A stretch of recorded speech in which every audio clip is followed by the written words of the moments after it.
So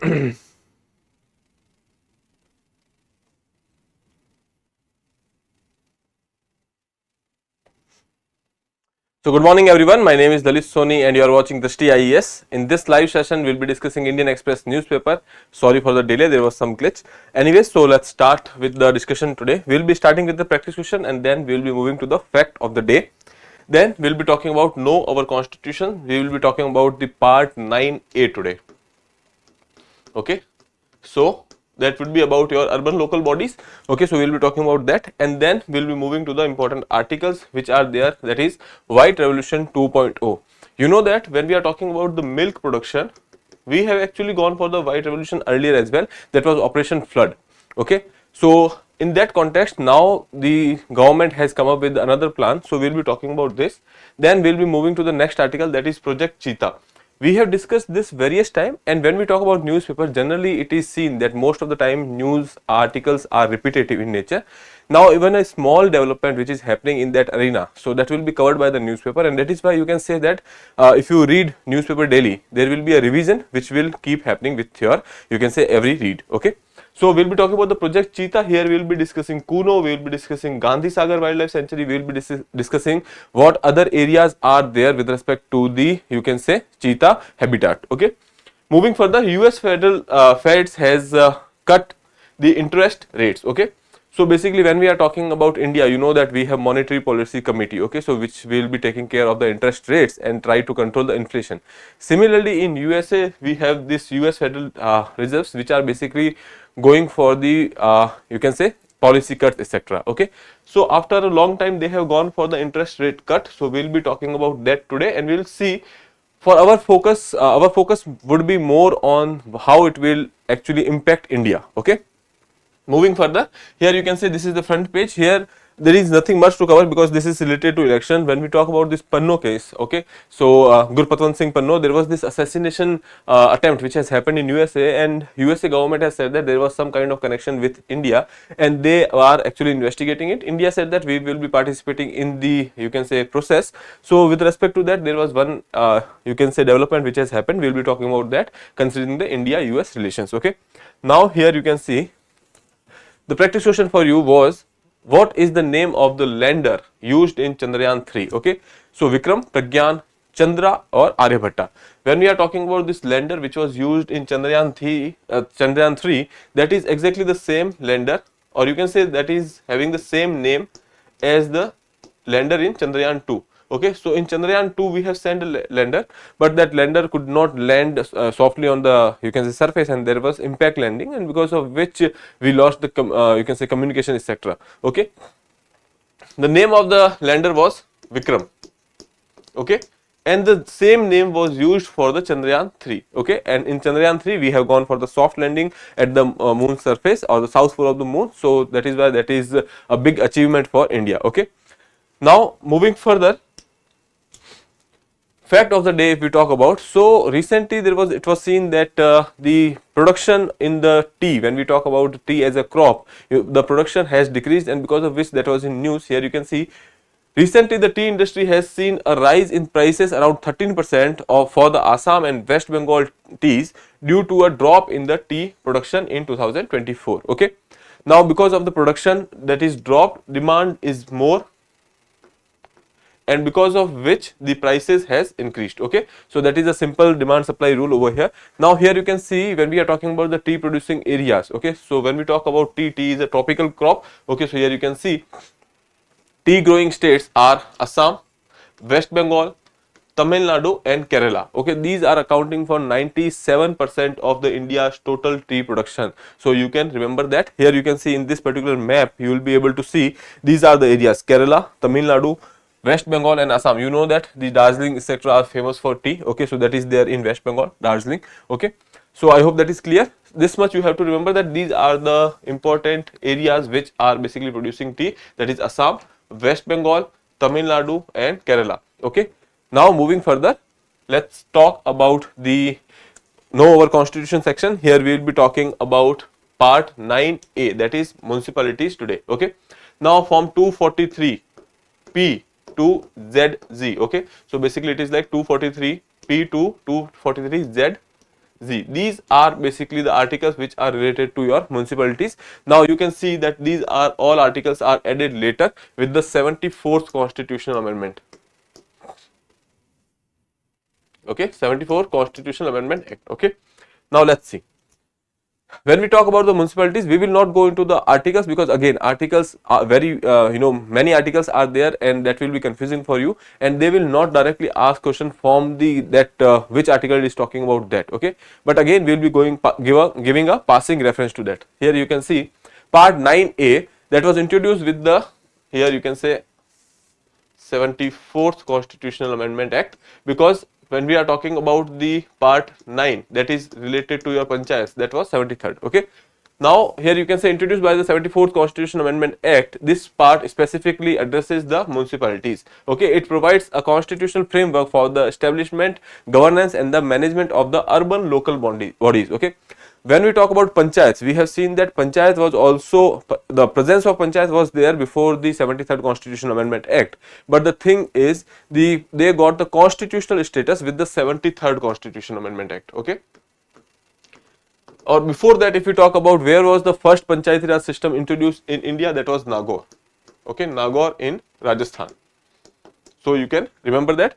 Now moving further, the constitution is providing you a framework similar to the panchayat. Constitution is providing you a framework, and under which state governments are free to make their own laws. Okay, now 12th schedule was added over here. Here you can see this schedule lists the functional items of the municipalities, detailing the responsibilities and the power that they can exercise, including the urban planning, regulation of land use and public health, etc. Okay, so these are the areas. When we are talking about the panchayat, you know that there were 29 areas which has been identified. Similarly, in the 12th schedule, okay, we have the functional areas where municipalities can work. Okay, so that is there. When we talk about panchayat, there was this part 11. Okay, so sorry, schedule 11. I hope that is clear. Now moving further, there are certain articles which are there. Article 243p, as we said, from the 243p ZZ, these are the articles which are with respect to the municipalities. Okay, so article 243p, that is talking about the definition and the composition of the municipalities. Okay, now when we are talking about the composition, etc., so in different states there are different names which are given. Okay, so that is there. Article 243q, if we talk about, that mandates the reservation of seats for the scheduled caste and scheduled tribes in municipalities. Article 243r, that is talking about the specifying the duration of the municipalities, that is 5 years generally. And when we talk about article 243s, that outlines the procedure for the dissolution of the municipalities. Before 5 years is completed, if you have to go for the dissolution of the municipalities, that procedure is given in article 243s. Okay, then there are these grant powers, authorities, responsibilities, etc., which is given in the article 243t. List of the functions of the municipalities, that is given in the 243u. And the article 243v provides for the establishment of the State Finance Commission to review the finance position of the municipalities. Okay, now for that we have State Finance Commission. When we talk about election, for the election we have, that State Finance Commissions, sorry, State Election Commission, I'm so sorry. Okay, okay, so we have State Election Commissions which are there for the, you can say, elections of panchayats and urban local bodies. Okay, that is your municipalities. Okay, so for that you have you can say State Election Commission.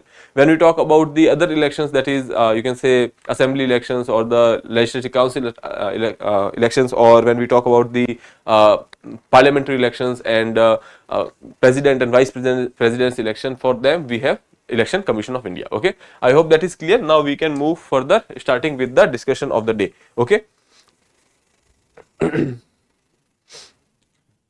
Shah unveils White Revolution 2.0, promises full budgetary support. Okay, now when we are talking about the White Revolution, that means that is related to the milk production. Okay, so most of the time when we talk about the, you can say, white revolution that was there with respect to the milk. In earlier as well there was this particular initiative which has been taken, okay, and now they are going for it 2.0, because when we are talking about the white revolution which happened earlier, at that point of time we have witnessed that the milk production has increased in a significant amount, and we became the largest producer of milk at that point of time. Now similarly we are going for the strengthening more productivity, and we are trying to increase the income of farmer. That these are certain things which are there, okay, and we know that with the farming there is this livestock which is there, okay. So considering that, they are going for this. Second thing is, that the cooperative societies, now cooperative societies has been given a constitutional status, okay. So considering that, we have a ministry as well, okay. With respect to that, now this particular ministry is looking into it, and they will be going for the white revolution 2.0, and the Amit Shah, our home minister, has said that they will be getting full budgetary support, okay. So let's see over here. White Revolution 2.0 action plan on the formation and strengthening of the 2 lakh new multi-purpose primary agriculture cooperative societies, dairies and fisheries cooperatives, and standard operating procedures on cooperation among the cooperatives, okay. So basically they have come up with a document over here, and they are talking about all these things, that is the multi-purpose primary agriculture cooperative societies, okay, that is related to your farmers. Then moving further, dairy and fishery cooperatives and standard operating procedures on the cooperation between the cooperatives, okay. So that is the idea behind it. White Revolution 2.0 will strengthen women's self-reliance and empowerment, as well as the fight against the malnutrition. So these are certain objectives, you can say, which we are trying to achieve over here. That is, when we are talking about the cooperative societies, etc., most of the time you will be seeing that the workers over there are women, okay, and they are working in this particular arena, okay. So considering that, we will be going for the women empowerment as well as the fighting malnutrition, because obviously milk production will help into fighting the malnutrition, okay. Second thing over here, there are 4 key areas which we are trying to target, that is empowering women farmers, that is one thing. Second is enhancing the local milk production. Third is strengthening the dairy infrastructure in our country and boosting dairy exports, okay. So this is quite simple, that we are targeting 4 things. One is your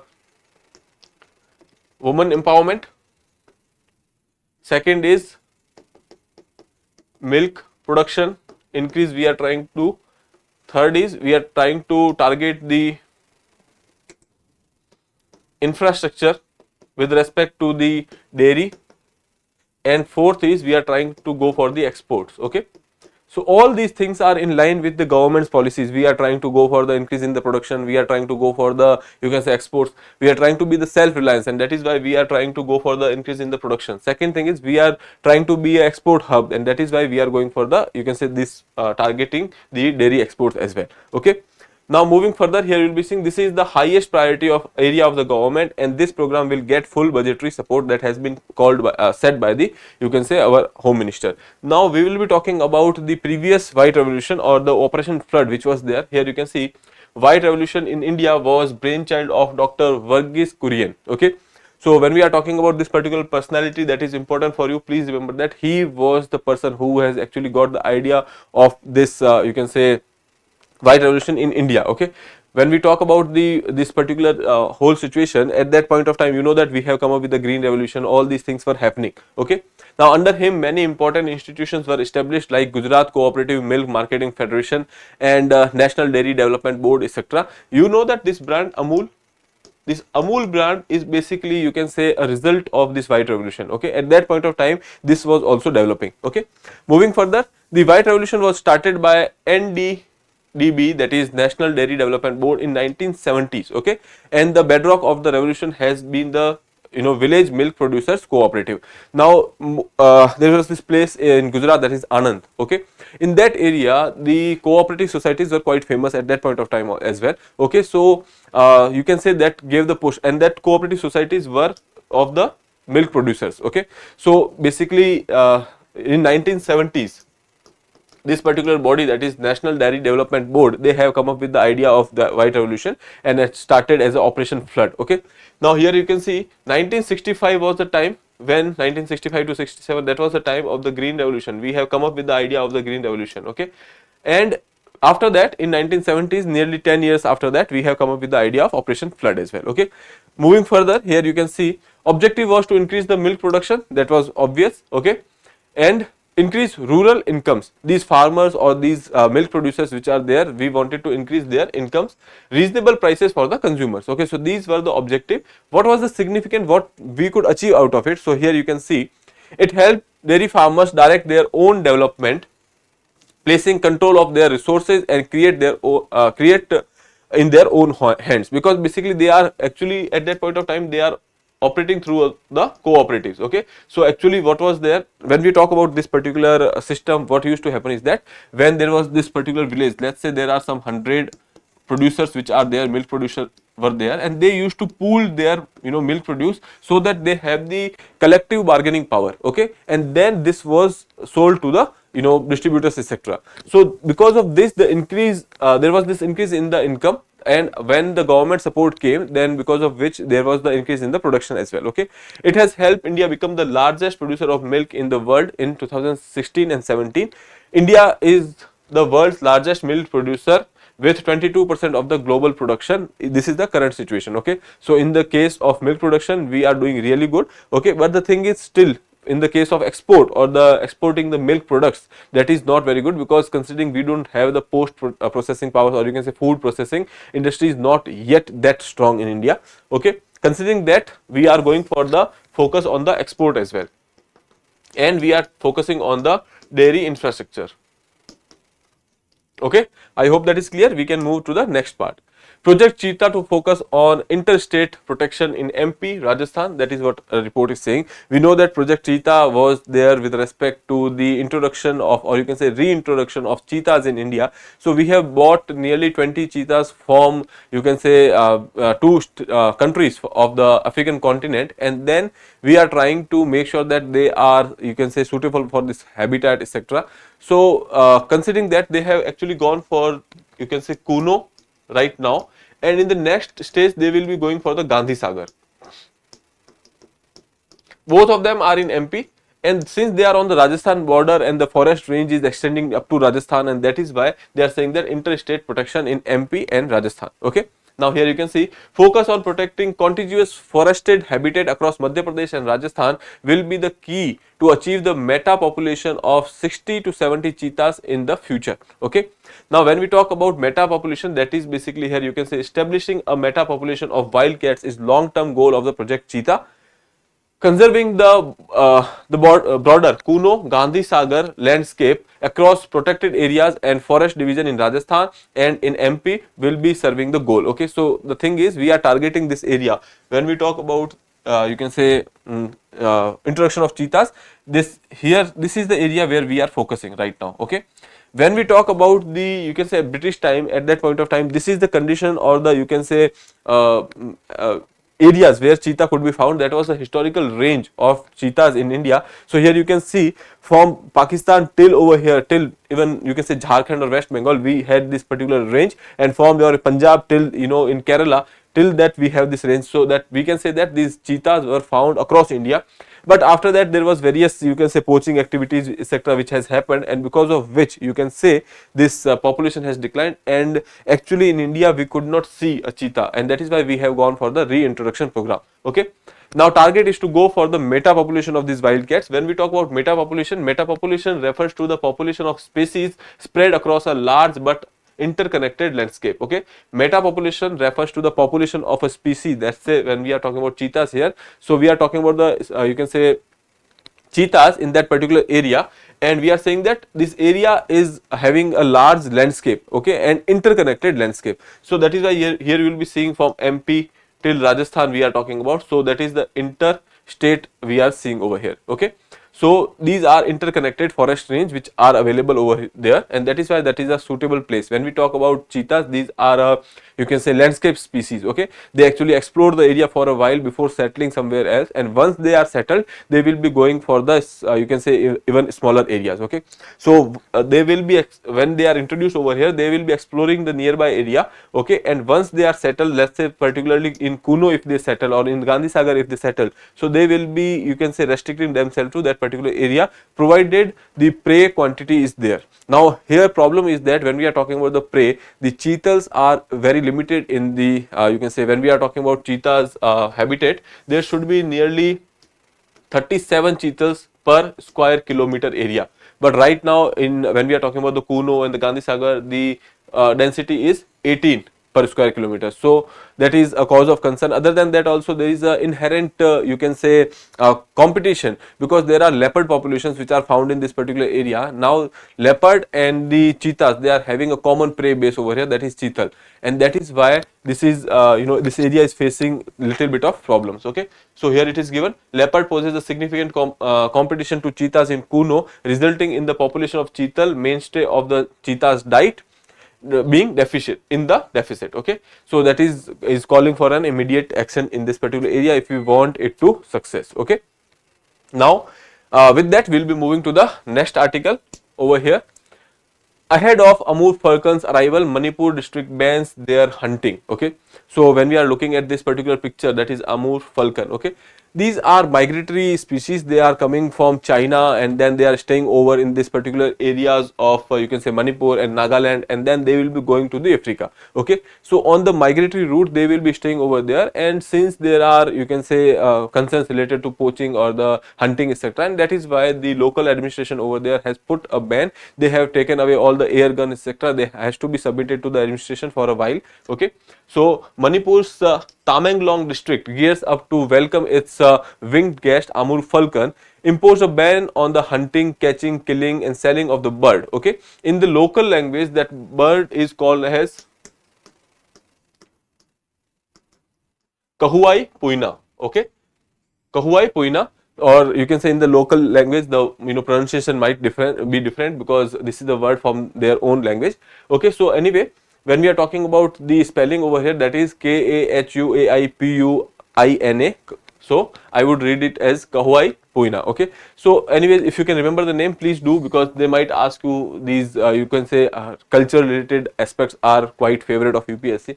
Anyways, so the thousands of the migratory birds arrive in the part of Tamenglong and the border areas, from their breeding grounds in the northern China, eastern Mongolia and far east Russia. So from the Russia, China, Mongolia, they will be coming to India. Okay, and they will be coming in the first half of the October and roost until November end before resuming their journey for the wintering grounds in the South Africa. Okay, so that is the route from you can say Russia, Mongolia, China. They will be coming to India, northeastern part of India, and then they will be moving towards the South Africa. Okay, so poaching and the you can say destruction of wildlife, including migratory birds, Amur falcon, in any way for food or possession or otherwise, is a punishable offence under Wildlife Protection Act 1972, section 50 and section 51. Okay, so you can remember that is a punishable offence. Now authorities should keep their air guns in their custody until the last flock leaves the roosting place. Amur falcon festival is also celebrated in that particular area in Manipur with respect to, or you can say that is celebrated annually, or when we are talking about this particular species over here, that is having an IUCN status, that is least concerned. Okay, so you can remember that. Now when we are talking about the habitat during the migration, here you can say Doyang Lake in Nagaland is well known for being stopover of Amur falcon. Okay, so please remember this name, that is Doyang Lake in Nagaland. Okay, every year these falcons migrates from their nesting sites in China and Russia to the Tamenglong area of Manipur. Okay, and it is a least concern for the IUCN status. Okay, I hope that is clear. So please, for your exam point of view, please remember the name, that is Amur falcon. What is it called in the local language, that is Kahuai puina, and what is the IUCN status we have seen, what is the habitat, what is the migratory route. These are important things for you, so you can remember that. Okay.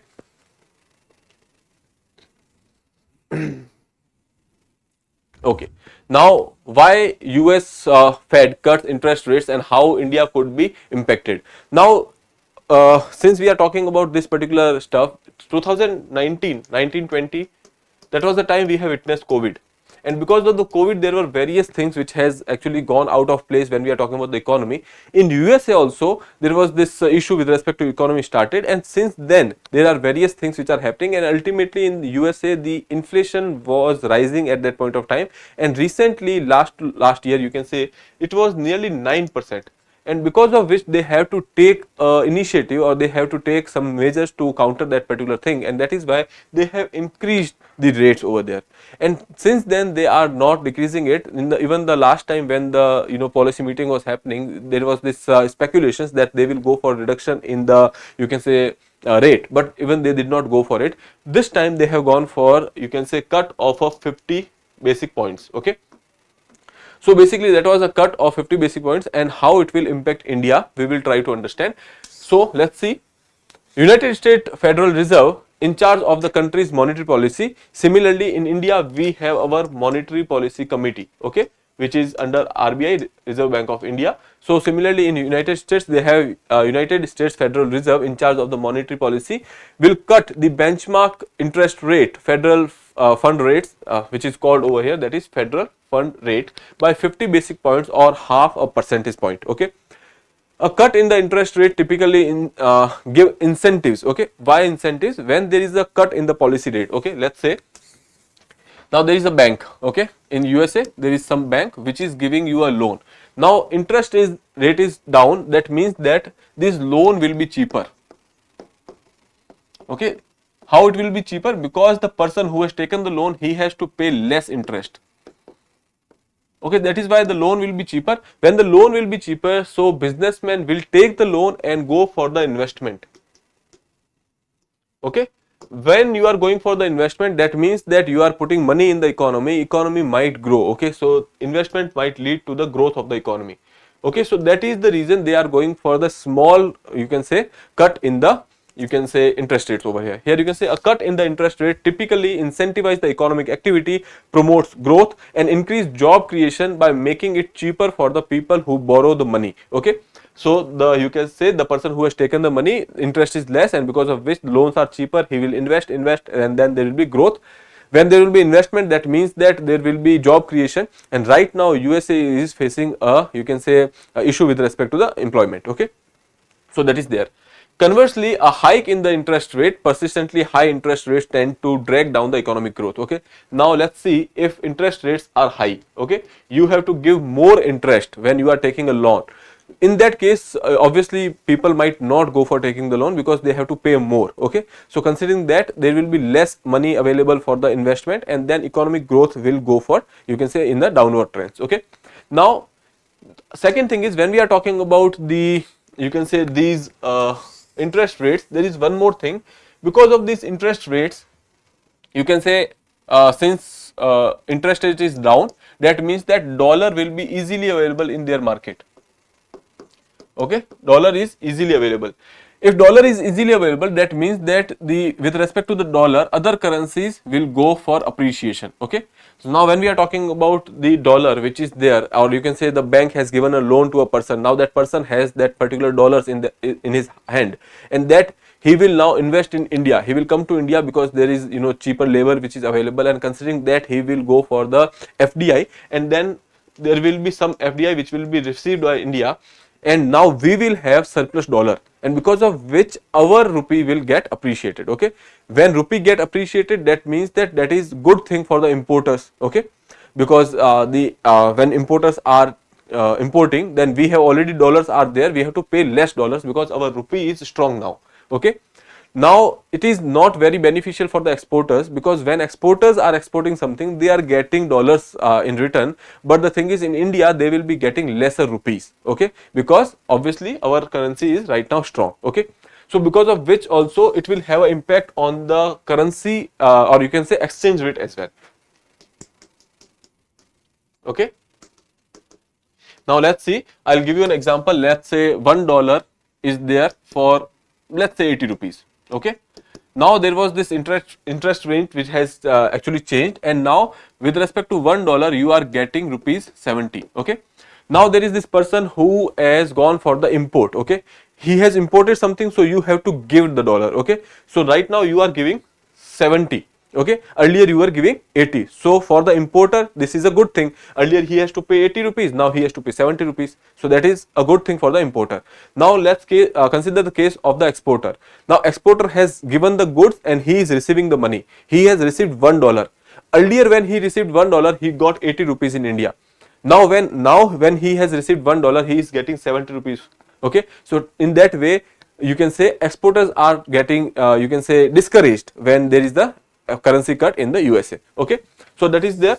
Why did the US Fed cut the interest rate? As I told you, since the you can say 2019 COVID pandemic, the Fed has brought down the interest rate close to zero. Okay, they have brought down the interest rate close to zero because so that money can be there in the market for the investment, etc. But as the US economy recovered, inflation started to rising fast, since money was there, or you can say a lot of money was there in the economy, because of which the inflation rose to a point that went to nearly 9%. Okay, so what happened actually during the COVID, you know that supply chains etc. was disrupted, and then government has gone for the spending. Government said that we will be giving you money, so they have gone for the cut in the interest rate. Okay, and these interest rates were nearly around zero, and because of which there was a lot of money which was there in the US market, a lot of dollar which was there in the US market, and ultimately because of which, since money was more in the hands of people, inflation was high. Inflation started to increase, and to such a point that it reached to 9% something, and then they realized that now that is detrimental for the US's economy, so they have gone for the cut in the interest rates. Okay, they have increased the interest rate so that this excess money supply or this excess dollars which are there in the US's economy, that could be extracted out. Okay, and after that, for since like 2020, 21, 22, 23 and 24, till then they did not go for any kind of you can say cut, and this is the first time they are going for the cut. Okay, now moving further, here you can see right now the focus is stable prices and the maximum employment. Okay, so that is the dual mandate which is there with respect to the US Federal Reserve. When we talk about India, India has one mandate, that is, one is growth, second is inflation. Okay, we are not targeting the employment in India, but in USA they are targeting stable prices and the maximum employment. Okay, in the next years, we are saying that the Fed is likely to cut even more, 50 basis point by the end of the 2024, 100 basis point by the end of 2025, and 50 in 2026. Okay, so that is there, and they are saying that they will go for the soft landing. Soft landing means that again you are giving money in the you can say circulation of the economy. Now moving further, here you will be seeing that how it will be impacted. It will be impacting India. So as I told you that here, exporters will have a negative impact, little bit of that, but the thing is the cut is not very significant, and that is why we can say that it is not very bad for them as well. Then moving further, for importers it will be good. Okay, and now talking about the economy, when we talk about India's economy, so since money is cheaper in USA, they will extract money or they will take a loan from the bank, and then they will come to India for the investment. India is a good destination right now, so we will see that there will be an increase in the FDI, foreign direct investment. Okay, because of which our forex reserve might also increase. Okay, now these are certain things which are there, or you can say these are the impact which India will have with respect to the US's policy cut. Okay, I hope that is clear. Now we can move to the next part. India's GDP is set to double to 7 trillion US dollars, third largest in the world by financial year 31. Okay, that is S&P. S&P is a you can say a company which is going for mostly economic deciding the economic benchmarks and looking at the economic benchmarks, etc. So here you can see the size of the India's nominal GDP will nearly double to over 7 trillion by financial year 31, from 3.6 trillion right now, which is there in the you can say financial year 24. Our economy or the nominal economy is nearly 3.6 trillion US dollars. Okay, according to the S&P Global Market Intelligence projections. Okay, so these are certain projections which has been made by for India, and why these projections are made, they have this rationale saying that because of the structural reforms, because of the ease of doing business we are trying, because of the various changes which we are making with respect to the economy and the businesses, because of which these projections has been made. Okay, this would made India the third largest economy in the world. Okay, Moving further, here you will be seeing when we talk about the purchasing power parity, we are already the third largest economy. When we talk about the nominal GDP, that will be the in 31 we will be the third largest economy. Right now we are in the top 5. Okay.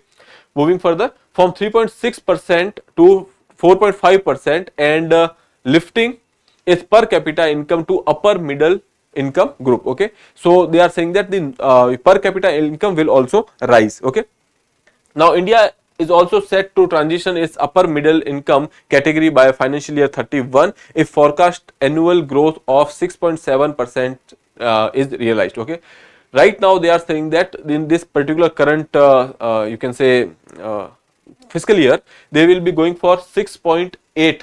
Okay, expect India's real GDP to grow to 6.8% in the current fiscal year and moderating from the high base fiscal that was there in the you can say 23-24. When we are talking about the you can say high base etc. So there is this base effect which is there. Okay, so when we find out the percentage, if let's say there was a change of 20 rupees or 20 units in particular production, and then the last year the production was let's say 80. Okay, and then if you try to go for the percentage, that would be around you can say some 5 point something is like that. Okay, sorry 2.5 something like that.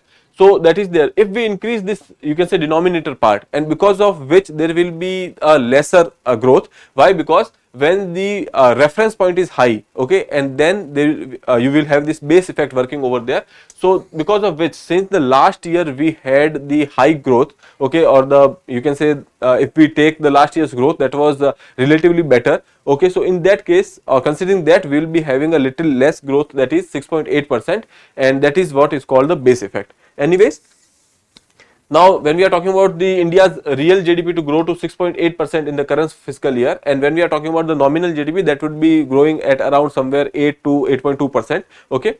Now to the continuation of the structural reforms to facilitate business transactions and improve the logistical sector. So now these are the certain things because of which we are saying that there are improvement in the forecast, or you can say these projections. Okay, they are saying that because of all these activities like structural reforms and you can say ease of doing business, improving the logistics sectors, and other than that supporting the private sector investment. Okay, and because of which we are getting these projections.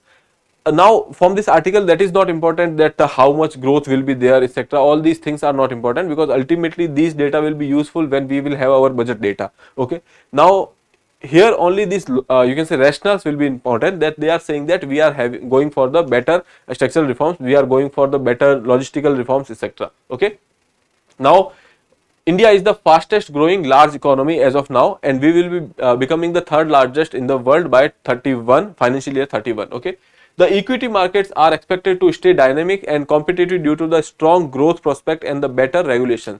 Now since these speculations are there that India will be performing better, that means that you will be getting more and more investments. Okay, and because of which our you can say equity markets will be performing better. Okay, the high food prices, inflation in the face of the climate change could constrain the monetary policy, making investment more expensive. Obviously that can be one arena where we will be facing little bit of a problem, because in inflation's front we are still facing problems, and mostly because of the food inflations. Okay, because that is basically the you can say more volatile element which is there in the economy. Now to maximize the trade benefits, India must develop infrastructure and geopolitical strategies, particularly regarding the extensive coastline. Now when we talk about India, you know that we have the coastline that is nearly more than 7,000 you can say kilometers. That is why we can go for the capitalizing this coastline. Okay, we are on a very good sea route. Okay, so we can develop the port activities, or we can say we can develop the port services and the infrastructure. Okay, why? Because most of our trade is happening through the ports. Okay, so that is there. Here you can nearly 90% of the India's trade is seaborne and necessitating robust port infrastructure to manage increasing exports and the bulk of commodity imports. Okay, so that is there.